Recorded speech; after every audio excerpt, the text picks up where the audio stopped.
Friends, welcome back to my YouTube channel. तो अभी तक हमने बहुत सारे चैप्टर कवर कर लिए हैं माइक्रो इकोनॉमिक्स के, और अब हम नेक्स्ट चैप्टर करने वाले हैं। अब हमारे मुश्किल से 2 या 3 चैप्टर रहते हैं। एक सप्लाई रहता है, इलास्टिसिटी का चैप्टर रहता है। सप्लाई तो जस्ट डिमांड का अपोजिट है, उसमें तो हमको मतलब चाहे तो एक वीडियो में भी खत्म कर सकते हैं, ठीक है। और हमारा क्या रहता है, डिमांड, इलास्टिसिटी ऑफ डिमांड और elasticity of supply. Elasticity of demand करेंगे, सप्लाई तो अपने आप ही हो जाएगी, ठीक है। उसके बाद हमारा मार्केट के चैप्टर रहते हैं, तो हम इलास्टिसिटी को तो बाद में करेंगे, सप्लाई को भी बाद में करते हैं। अभी हम पहले स्टार्ट करते हैं मार्केट का चैप्टर। तो हमारा जो 11th चैप्टर है आपकी माइक्रो इकोनॉमिक्स की बुक में, वो है फॉर्म्स ऑफ मार्केट।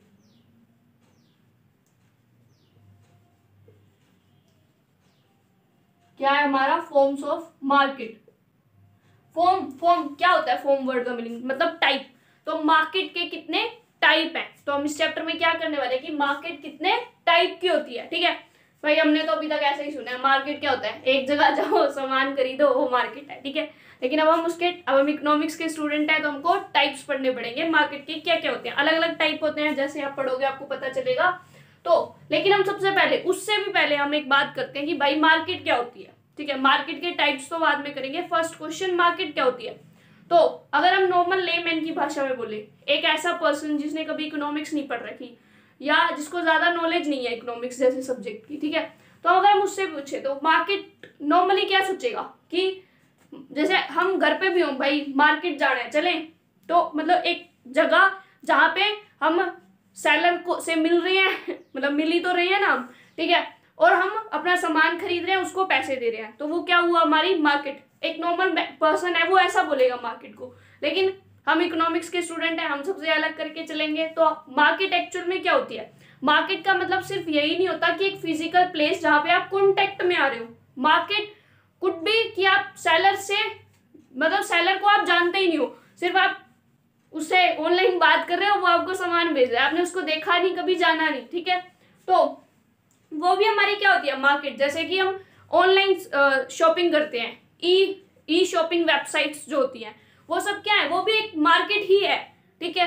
वो भी क्या है, एक मार्केट भी। तो मार्केट में ऑनलाइन और ऑफलाइन दोनों चीजें आती हैं मार्केट के अंदर। तो अगर हम एक मार्केट की डेफिनेशन की बात करें तो क्या हो रहा है वहां पे, देखो हम फिजिकली कॉन्टेक्ट में नहीं आ रहे सेलर के साथ, बायर और सेलर आपस में मिल नहीं रहे, लेकिन चैट के थ्रू, या हमने अपना ऑर्डर किया, उसने हमारा ऑर्डर लिया और हमारे को ऑर्डर भेज दिया, हम कांटेक्ट में आए, लेकिन हमने भले ही एक दूसरे को जाना नहीं, लेकिन हमने अपना ऑर्डर प्लेस किया, उसने हमारे ऑर्डर को एक्सेप्ट किया, वो क्या है, हम कांटेक्ट में आ रहे हैं।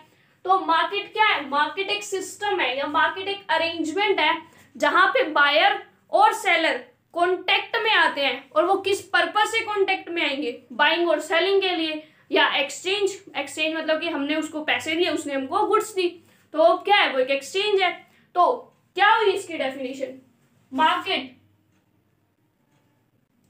इज अ सिस्टम और अरेंजमेंट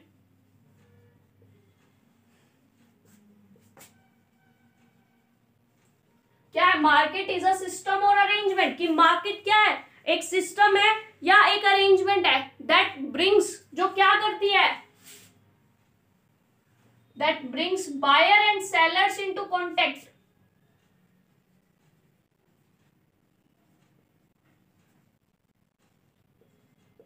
जो कि बायर और सेलर को कैसे लाती है, कांटेक्ट में। अब भाई वो किस पर्पस के लिए कांटेक्ट में आएंगे, अभी तो मैंने बताया कि एक्सचेंज करने के लिए, क्या करने आएंगे, एक्सचेंज करने के लिए, या फिर सेल और मतलब वो खरीदने आएगा और वो बेचने आएगा, ठीक है। या जो एक बायर और सेलर को कांटेक्ट में लेके आती है to settle sale and purchase of goods and services.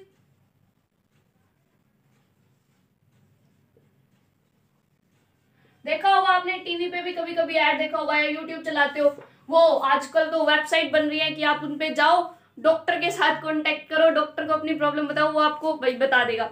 मतलब हम सर्विसेज भी अब तो ऑनलाइन ले सकते हैं, गुड्स तो मंगवा ही सकते हैं, जैसे कि हम मंगवाते हैं कि भाई कुछ भी चाहिए ऑनलाइन मंगवा लेते हैं, लेकिन सर्विसेज भी हम आजकल ऑनलाइन ले सकते हैं, ठीक है। जैसे कि आप मेरी सर्विस ले रहे हो, ये भी ऑनलाइन ही ले रहे हो, ठीक है, मतलब टीचिंग की सर्विस, तो हम गुड्स और सर्विसेज दोनों को ऑनलाइन भी एक्सेस कर सकते हैं, और वो भी क्या है, मार्केट। तो ये भी एक मार्केट है कि आई एम टीचिंग यू और आप पढ़ रहे हैं, ठीक है। तो ये हमारी हुई मार्केट।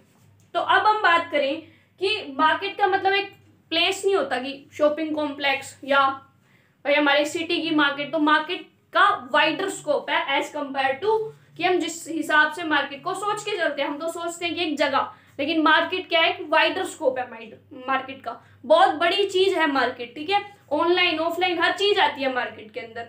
तो अब हमारा जो नेक्स्ट मेन टॉपिक पे अब हम आएंगे वो हमारा आता है फॉर्म्स ऑफ मार्केट, कि मार्केट कितनी तरह की होती है। ठीक है, अभी तक हमने मार्केट की डेफिनेशन की। तो मार्केट हमारी होती है भाई 4 तरह की। परफेक्ट कंपटीशन,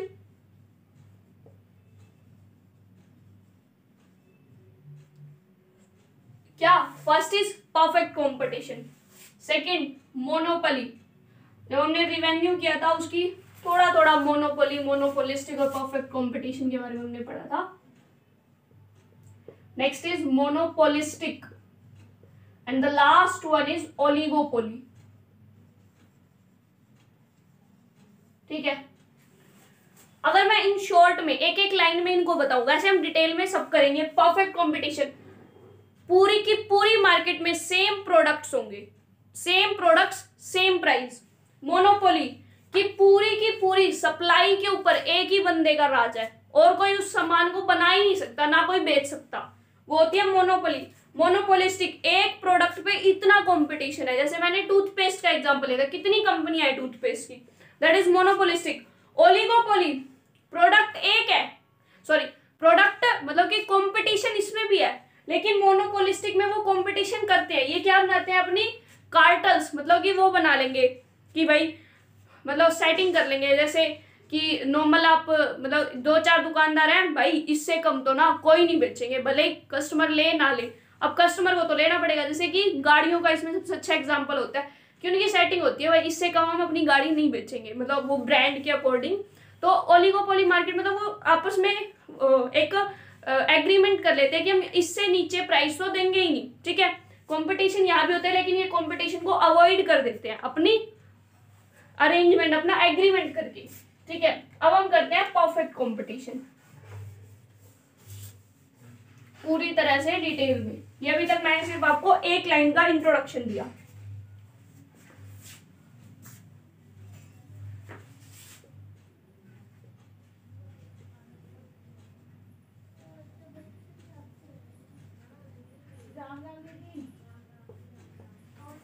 परफेक्ट कंपटीशन, तो परफेक्ट कंपटीशन मार्केट हमारी क्या होती है, so perfect competition is a form of market. ठीक है, परफेक्ट कंपटीशन एक ऐसी मार्केट है, मैंने भी आपको क्या बताया था कि परफेक्ट कंपटीशन मतलब एक लाइन में बता दिया था, लेकिन अगर हम डिटेल में करें तो परफेक्ट कंपटीशन एक ऐसी मार्केट है जहां पे होमोजीनियस प्रोडक्ट्स होते हैं। ठीक है, हम ये पूरी की पूरी डेफिनेशन बनाएंगे, लेकिन अभी मेन चीज अगर हम करें, देखो परफेक्ट कंपटीशन में होमोजीनियस प्रोडक्ट्स होते हैं, मतलब कि जितने भी लोग बैठे हैं उस मार्केट में सामान बेचने के लिए, उनके पास एक जैसा सामान है। ठीक है, एक जैसा सामान है, इसका मतलब क्या है, प्राइस भी सेम होगा, सबका सेम प्राइस होता है, plus large number of buyer और लार्ज नंबर ऑफ सेलर्स होते हैं, मतलब बहुत सारे खरीदने वाले लोग हैं। ठीक है, और बहुत सारे लोग ही बेचने वाले हैं।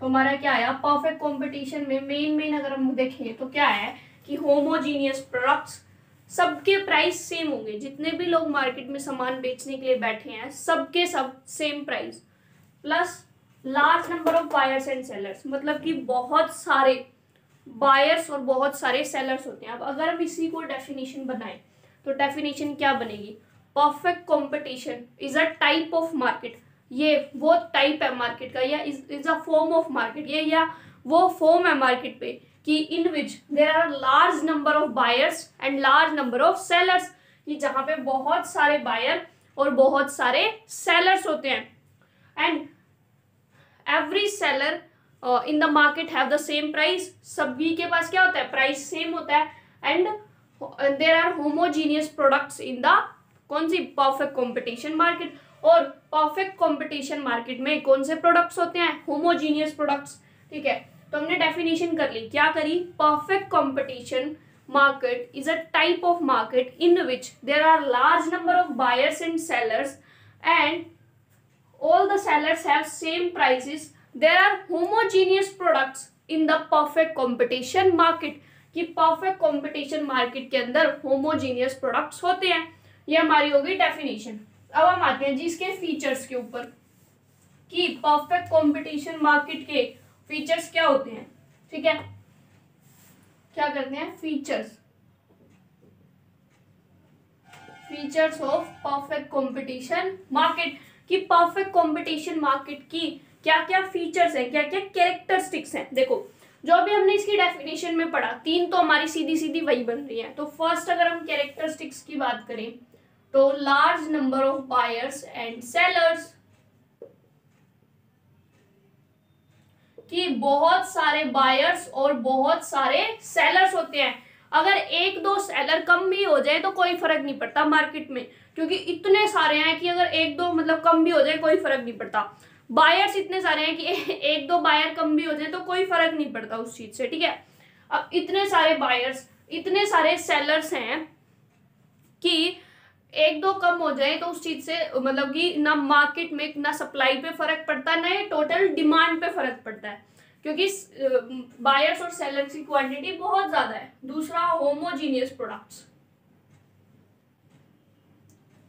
कि इस मार्केट के अंदर जो भी सेलर्स हैं, जितने भी सेलर्स हैं उनके पास होमोजीनियस प्रोडक्ट्स है. मतलब वो एक ही प्रोडक्ट को बेच रहे हैं, दिखने में भी सेम है, वेट भी उनका, मतलब अगर वहां पे कोल्ड ड्रिंक का एग्जांपल लो, दिखने में भी सेम है वो चीज, मतलब अगर उसको विजिबली वो भी सेम है. अगर उसके प्राइस की बात करें, प्राइस भी उसका सेम है, उसकी क्वांटिटी भी सेम है, उसमें कितना वेट है वो चीज भी सेम है, लेबलिंग भी सेम है, मतलब हर चीज से बिल्कुल टोटली होमोजीनियस. मतलब कि एक दूसरे के परफेक्ट सब्स्टिट्यूट होते हैं, जो कि परफेक्ट कंपटीशन मार्केट में जो प्रोडक्ट्स होते हैं एक दूसरे के टोटली परफेक्ट सब्स्टिट्यूट, बिल्कुल डिट्टो यूं एक जैसे. ठीक है, तीसरा अगर हम बात करें कि हमने अभी तक पढ़ा कि large number of buyers and sellers, दूसरा हमने पढ़ा होमोजीनियस प्रोडक्ट्स होते हैं. अब अगर हम मतलब कि large number of buyer sellers हो गई, ठीक है, और होमोजीनियस प्रोडक्ट्स हो गई. नेक्स्ट हमारा जो आता है कि जो भी बायर है या जो भी सेलर है, ठीक है, उसको उस मार्केट की पूरी तरह नॉलेज है. क्या है? परफेक्ट नॉलेज है.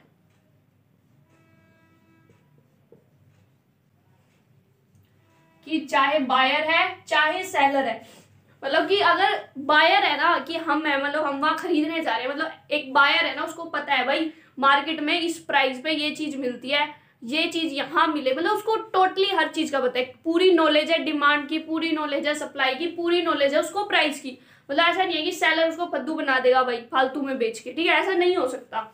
बायर को पूरी नॉलेज है, सेलर को पूरी नॉलेज है. ठीक है भाई, यूं नहीं कह सकता कस्टमर कि भाई, जैसे नॉर्मली अगर हम किसी शॉप पे जाए, बोलते हैं भाई तेरे साथ वाला तो ये वाला इतने का दे रहा है और तू इतने का दे रहा है, वो क्या करते हैं 10-20 रुपए कम भी कर देते हैं फिर सेलर्स जो होते हैं. लेकिन इसमें क्या है, सेलर को भी पूरी नॉलेज है कि भाई मेरे आस पास है जो भी है सब सेम ही प्राइस पे दे रहे हैं. तो मतलब एक बायर भी सेलर को पागल नहीं बना सकता, ना ही सेलर बायर को पागल बना सकता है. ठीक है, तो इसीलिए हम कहते हैं कि परफेक्ट नॉलेज होती है एक दूसरे को, बायर को भी सेलर को भी. दूसरा अगर हम नेक्स्ट बात करें तो free entry and exit of the firm.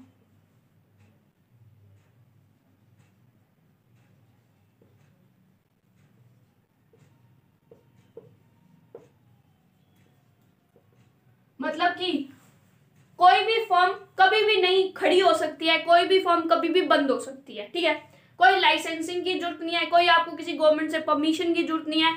जब मर्जी गए नई फर्म आ जाएगी, जब मर्जी जाए नई फर्म चली जाएगी. ठीक है, तो फ्री एंट्री फ्री एग्जिट है, कोई भी फर्म कभी भी आए कभी भी जाए कोई फर्क नहीं पड़ता. और यही फ्री एंट्री और फ्री एग्जिट रीजन होता है प्राइस सेम होने का मार्केट के अंदर. वो कैसे होता है वो अभी हम करेंगे. ठीक है, अभी हम मेन किस चीज पे फोकस कर रहे हैं, अभी हम फोकस कर रहे हैं कि जो हमारा है कि यहाँ पे ये किस चीज के फीचर्स, किसके परफेक्ट कंपटीशन के अभी हम फीचर्स पे डिस्कस कर रहे हैं. और उसमें से मैंने आपको बताया कि फ्री एंट्री और फ्री एग्जिट ही रीजन है कि पूरी मार्केट के अंदर प्राइस क्या होगा, सेम होगा. ठीक है, अब अगर हम नेक्स्ट फीचर की बात करें तो नेक्स्ट फीचर हमारा होता है कि जैसे कि अब मैं फर्म हूँ, ठीक है, मेरी मतलब मेरी एक फर्म है, तो मुझे ऑब्वियस सी बात है लेबर भी चाहिए काम करने के लिए, हर चीज चाहिए, ठीक है। अब जो लेबर है ना, या जो भी रॉ मटेरियल्स है, उनको जहां पे मतलब मैं मान लो लेबर को 20 रुपए दे रही हूँ, ठीक है, दूसरा वाला लेबर को 30 रुपए दे रहा है एक दिन के काम करने के, ठीक है। तो लेबर क्या करेगी, ऑब्वियसली महंगे वाले पास जाएगी। लेकिन कुछ जगह ऐसी होती है जहाँ एग्रीमेंट्स वगैरह भी हो जाते हैं, जैसे आप देखो कि MNCs अगर प्लेसमेंट में लेके जाती है तो वो क्या करते हैं, एग्रीमेंट करवा लेते हैं कि इतने साल तुमको हमारे पास काम करना है, ठीक है। लेकिन यहाँ पे जो है ना, जो फैक्टर्स ऑफ प्रोडक्शन है वो परफेक्टली मोबाइल है। मोबाइल का मतलब होता है फोन वाला मोबाइल नहीं, मोबाइल होता है मतलब जो चीज मतलब कि जहां उसको महंगा मिलेगा वो वहां मूव कर जाएगा, जो कि मतलब एक जगह फिक्स नहीं है कि उसने मेरे पास ही काम करना है लेबर ने, वो उसको जहां मेरे से अच्छा रेट मिलेगा वो वहां शिफ्ट हो जाएगा। तो नेक्स्ट जो होता है परफेक्ट मोबिलिटी होती है वहां पे, किसमें, परफेक्ट कंपटीशन में, कि एक अगर लेबर है उसको अगर कहीं और पे अच्छा वेजेस मिल रही है, अच्छी सैलरी मिल रही है, तो भाई वो मेरे पास क्यों रुकेगा, वो क्या करेगा, दूसरी जगह शिफ्ट हो जाएगा। तो जो फैक्टर्स ऑफ प्रोडक्शन है वो टोटली मोबाइल है। या एक दूसरा example low, factors of production में हमारे क्या होती है, लैंड भी आती है, ठीक है। मैंने किसी की लैंड उधार पे मतलब कि रेंट पे ले रखी है, अब उसकी कोई और उसके पास जाता है, भाई वो तेरे को 500 रुपये रेंट दे रहा है ना, मैं तेरे को 600 रुपये रेंट दूंगा। तो जिसने मेरे को अपनी जमीन दे रखी है वो मेरे को क्या उठा देगा, भाई 600 वाले को बिठाऊंगा मैं, तो ज्यादा वैसे कमाने हैं उसने भी, तो वो भी ऐसा कर सकता है, मेरे को भगा के दूसरे को अपनी लैंड दे सकता है रेंट पे। तो यही होती है परफेक्ट मोबिलिटी की फैक्टर्स ऑफ प्रोडक्शन मोबाइल है, जहां महंगा उनको मिलेगा वो वहीं चले जाएंगे, ठीक है, जहां चीज उनको महंगी होगी, जैसे कि मतलब वेजेस जहां ज्यादा मिलेंगी या जहां पे रेंट ज्यादा मिलेगा, तो लैंड का ओनर क्या करेगा, ऑब्वियसली लैंड उसी को देगा जो रेंट ज्यादा पे करेगा। और अगर हमारा नेक्स्ट फीचर जो आता है वो आता है कि इंडिपेंडेंट डिसीजन मेकिंग होती है।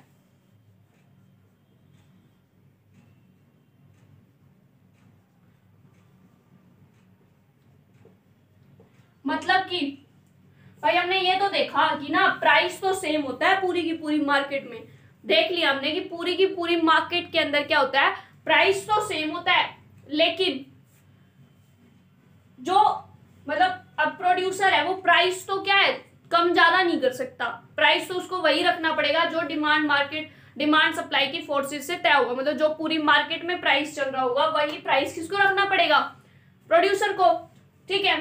अब लेकिन वो चाहे तो अपनी आउटपुट तो भाई बढ़ा सकता है, वो चाहे तो 100 यूनिट बनाए चाहे तो 200 यूनिट बेचे, वो उसकी मर्जी है, लेकिन प्राइस उसको सेम रखना पड़ेगा, प्राइस में चेंज नहीं ला सकता।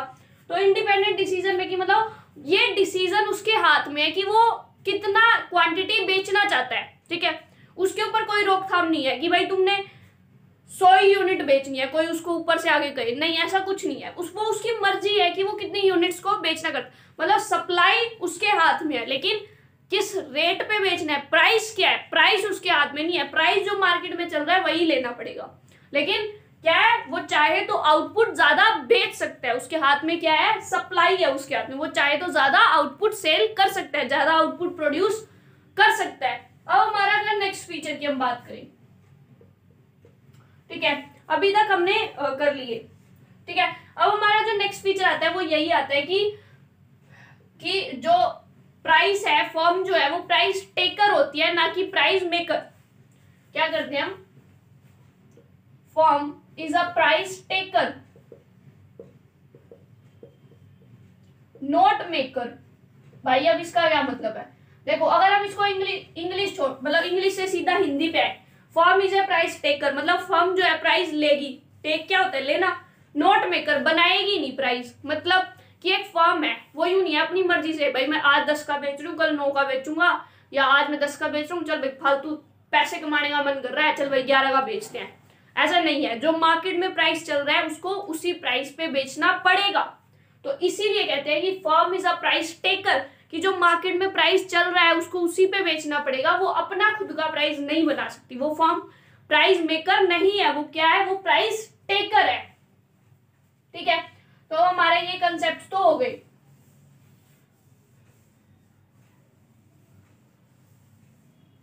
अब हमारा जो नेक्स्ट कंसेप्ट आता है, ठीक है, हमारा नेक्स्ट कंसेप्ट जो आता है वो नेक्स्ट कंसेप्ट होता है कि फर्म जो है, जो परफेक्ट कंपटीशन में फर्म है, अभी तक हमने पढ़ा कि वो प्राइस टेकर है भाई, प्राइस मेकर नहीं है। क्यों है, क्यों है ऐसा, ऐसा क्यों होता है कि उसको प्राइस टेक करना पड़ता है? वो अपनी मर्जी से किसी भी रेट पे क्यों नहीं बेच सकती?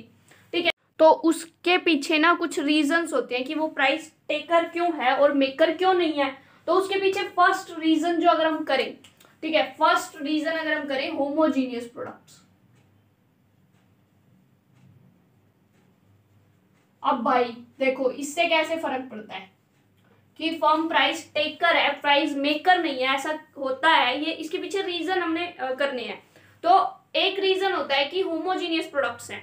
तो होमोजीनियस प्रोडक्ट्स से क्यों फर्क पड़ता है ऐसा? ठीक है, होमोजीनियस प्रोडक्ट से ऐसे फर्क पड़ता है। देखो एक मार्केट है, बहुत सारे वहां बेचने वाले बैठे हैं, ठीक है, सबके पास सेम क्या है, प्रोडक्ट है। ठीक है, अगर मैं एज अ सेलर किसी चीज का रेट बढ़ा दूं, हमने पढ़ा है कि क्या है, कस्टमर को पूरी नॉलेज है मार्केट की, उसको पता है ये चीज इतने रेट में आती नहीं है, सस्ती आती है, वो क्या करेगा, प्रोडक्ट सेम है, ऐसा नहीं है कि वो चीज मेरे पास ही मिलती है तब तो उसकी मजबूरी है भाई लेना, वो क्या करेगा, मेरे को छोड़ के किसी और से ले लेगा, सिंपल। ठीक है, तो होमोजीनियस प्रोडक्ट्स होने की वजह से कस्टमर के पास क्या आ जाती है, चॉइस आ जाती है। तो जहां उसको सस्ती चीज मिलेगी वो वहीं पे मूव करेगा। तो और यही रीजन है कि होमोजीनियस प्रोडक्ट ही एक भी रीजन है कि एक जो मतलब कि प्राइस टेकर की फर्म को प्राइस टेक करना पड़ता है मार्केट से, वो प्राइस खुद नहीं बना सकती। क्यों? क्योंकि प्रोडक्ट होमोजीनियस है, कस्टमर 1 मिनट में दूसरे से ले लेगा, जरूरी थोड़ी है उसी से लेना। ठीक है, अगर हम नेक्स्ट रीजन की बात करें तो लार्ज नंबर ऑफ सेलर्स हैं। यूं भी नहीं है कि भाई एक अकेला ही बैठा है वहां पे, कि सिर्फ एक ही बेचने वाला बैठा है, मजबूरी है उसी से लेना है, बहुत सारे हैं, मेरे से नहीं तो दूसरे से ले लेगा। ठीक है, अब देखो आपके माइंड में क्वेश्चन आया होगा, यहां मैंने कहा कि वो क्या करेगा, होमोजीनियस प्रोडक्ट्स हैं, वो मतलब कि वो क्या करेगा, वो प्राइस को बढ़ा के ज्यादा बेचने का, तो कस्टमर जो है दूसरे के पास चले जाएंगे। लेकिन एक प्रोड्यूसर ऐसा भी तो कर सकता है कि भाई प्राइस वो कम कर दे कि भाई सारे के सारे कस्टमर मेरे पास आ जाएं, बाकियों के छोड़ के, क्योंकि सामान तो सेम है, मैंने सस्ता बेचा तो लोग मेरे से लेंगे। लेकिन वो ऐसा नहीं करता। क्यों नहीं करता? क्योंकि ऑलरेडी उस फर्म में वो नॉर्मल प्रॉफिट कमा रहा होता है। अगर उसने प्राइस कम किया वो लॉस में चला जाएगा, और लॉस में ऑब्वियस सी बात है कोई जाना नहीं चाहता। ठीक है, तो लॉस में वो नहीं जाना चाहेगा, तो इसीलिए वो सिर्फ मतलब अगर वो कम करेगा प्राइस तो वो लॉस में जाएगा, तो इसलिए वो प्राइस कम तो करेगा नहीं, और बढ़ाएगा तो कस्टमर लेंगे नहीं, कस्टमर दूसरे पास जाएंगे। ठीक है, तो हमारा 2 रीजंस तो हमने करे कि होमोजीनियस प्रोडक्ट की कस्टमर पास चॉइस है, ही can move to another seller, की वो दूसरे सेलर के पास जा सकता है, वही सामान उसको दूसरे पास मिल रहा है और सस्ते में मिल रहा है, तो ऑब्वियसली वो चला जाएगा। सेम नेक्स्ट है large number of buyer sellers, की बेचने वाले लोग बहुत बैठे हैं, तेरे से नहीं भाई दूसरे से ले लूंगा, तू महंगा दे रहा है तो। ठीक है, तो क्या करेगा, कस्टमर वो शिफ्ट हो जाएगा। ठीक है, तो ऐसे हमारे रीजंस होते हैं कि फर्म को प्राइस मार्केट से लेना पड़ता है, ना कि उसको नीचे, मतलब कि वो ले नहीं सकती। अब जैसे मैंने यहाँ पे तो बताया आपको कि वो प्राइस मान लो बढ़ा दे।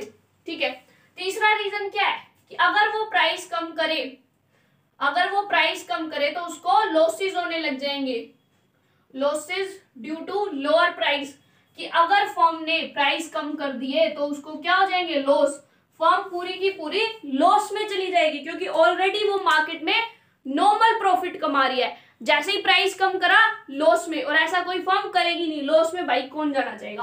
तो अगर हम परफेक्ट कंपटीशन का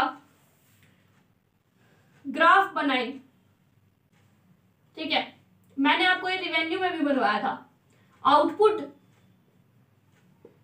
और यहां हम क्या शो करेंगे, प्राइस। अब हमने क्या पढ़ा, प्राइस तो भाई साहब रहेगा सेम, प्राइस क्या रहेगा, सेम, और इसे और प्राइस को हम क्या कहते थे, एआर, हमने पढ़ा था रिवेन्यू चैप्टर।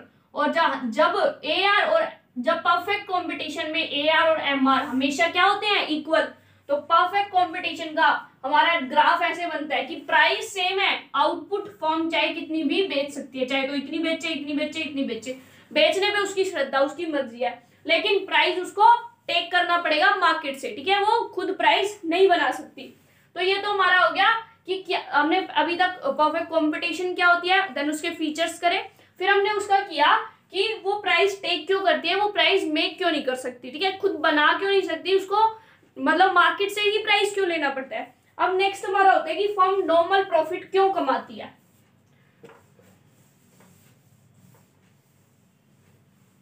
कि परफेक्ट कंपटीशन में फर्म जो है वो नॉर्मल प्रॉफिट ही क्यों कमाती है।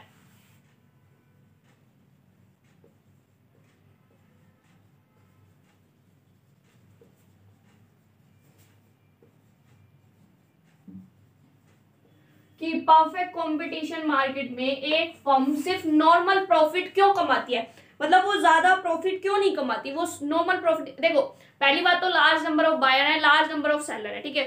सप्लाई मस्त है, मतलब सेलर ज्यादा है तो ऑब्वियस सी बात है सप्लाई मस्त है, सप्लाई ज्यादा है, डिमांड भी अच्छी खासी है, तो प्राइस ज्यादा क्या होंगे, ना प्राइस ज्यादा होंगे ना प्राइस कम होंगे, बिल्कुल नॉर्मल लेवल के प्राइस होंगे, ठीक है। तो प्राइस क्या होते हैं हमेशा नॉर्मल। और अब वो जो है वो प्रॉफिट क्यों नहीं कमाती, ठीक है, उसके पीछे एक रीजन है कि सपोज करो कि यहाँ पे हमने पढ़ा कि क्या है मार्केट में फ्री एंट्री और एग्जिट है, क्या है, free entry and free exit है। कोई भी फर्म कभी भी आ सकती है और कोई भी कभी भी जा सकती है। मान लो अगर ये नॉर्मल प्रॉफिट ना कमाती होती, बहुत ज्यादा प्रॉफिट कमा रही होती, ठीक है, बहुत प्रॉफिट कमा रही होती, यहाँ पे जितनी भी फर्म्स होती, अगर वो एक्स्ट्रा प्रॉफिट कमा रही होती, जहां प्रॉफिट होएगा फटाफट क्या होएगी वहां, और ज्यादा से ज्यादा इंडस्ट्री खुलनी शुरू, और सॉरी इंडस्ट्री नहीं फर्म्स, और फर्म खुलनी शुरू हो जाएंगी वहां पे, ठीक है। फर्म ज्यादा प्रॉफिट कमा रही है, मान लो फर्म जो है एक्स्ट्रा नॉर्मल प्रॉफिट कमा रही है, कि नॉर्मल प्रॉफिट से ज्यादा कमा रही है फर्म, तो वहां पे क्या होगा, और फर्म्स आने लग जाएंगी, ठीक है, उस मार्केट में क्या आएगा, और फर्म्स आने लग जाएंगी। जैसे ही वहां और फर्म आएंगी, ठीक है, फर्म और आते ही वहां पे क्या हो जाएगी, सप्लाई बढ़ जाएगी। भाई फर्म और आई है लेकिन कस्टमर और नहीं आए, सप्लाई बढ़ गई डिमांड उतनी की उतनी, तो सप्लाई बढ़ गई डिमांड उतनी है, तो क्या होंगे, प्राइस कम हो जाएंगे, क्या हो जाएगा, प्राइस कम। प्राइस के कम होते ही फिर से क्या है भाई नॉर्मल प्रॉफिट पे आ गए, प्राइस कम हो गए मतलब वो सस्ते बेच सकते हैं, मतलब सस्ता बेचेंगे तो मतलब क्या, प्रॉफिट कम, ठीक है। अब प्राइस कम हो गए, ठीक है।